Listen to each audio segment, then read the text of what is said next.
అండి ఏంటండి కొరియర్ వచ్చింది, ఒక 500 ఇవ్వరా?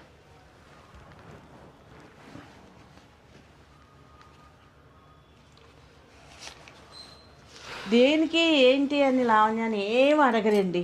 అందుకే మీరంటే నాకు ఎంత ఇష్టమో తెలుసా. మళ్ళీ జన్మలో కూడా మీరే నాకు భర్తగా కావాలి, ఇంకెవ్వరు వద్దండి.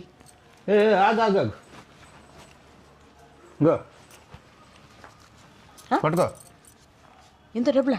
అది కాకపోతే ఇది కూడా అంతే. కాకపోతే ఆస్తి పేపర్లు లోపల ఉన్నాయి, ఆస్తి పేపర్లు ఉన్నాయి లోపల, అంతే. అవి కూడా తీసుకో. కానీ వచ్చే జనంలో నాకు ఇలాంటి నువ్వే కావాలి భర్త, అలాంటి కోరికలు నువ్వు కోరుకోవద్దు. సాయంత్రం పూట ఉదయం పూట అలాంటి కోరికలు కోరొద్దు. సదస్సు దేవుళ్ళు ఉంటారు. ఈ సంవత్సరం నా చాలు, ఈ జన్మకి నీతోని. మళ్ళీ వచ్చే జన్మలో కూడా నువ్వే నాకు కావాలి. ఎంతసేపు భర్త కావాలి అని ఎన్ని పూజలు చేస్తాను అంటుంటా. మళ్ళీ ఎవరివైనా అలాగే అనుకుంటాం, అంతేగాని ఇంత డబ్బు ఇచ్చేసి నువ్వు అలా కోరుకోకు. తదాస్తు దేవతలు ఉంటారు. ఈ 5 కూడా కొరియర్ కూడా పంపించేస్తాను, రిటర్న్ పంపించేస్తాను. అవసరం లేదండి.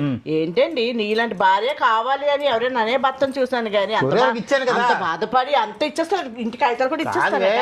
నీకు డబ్బులు ఇచ్చాను, దేవతలు అనేస్తారట. వచ్చే జన్మ కూడా నేనే కావాలి నీకు. నాకు మీరే కావాలి. వద్దు, ఈ సంవత్సరం నాకు చాలు. వద్దురండి, ఉంచుకోండి, మీరే ఉంచుకోండి. సరే.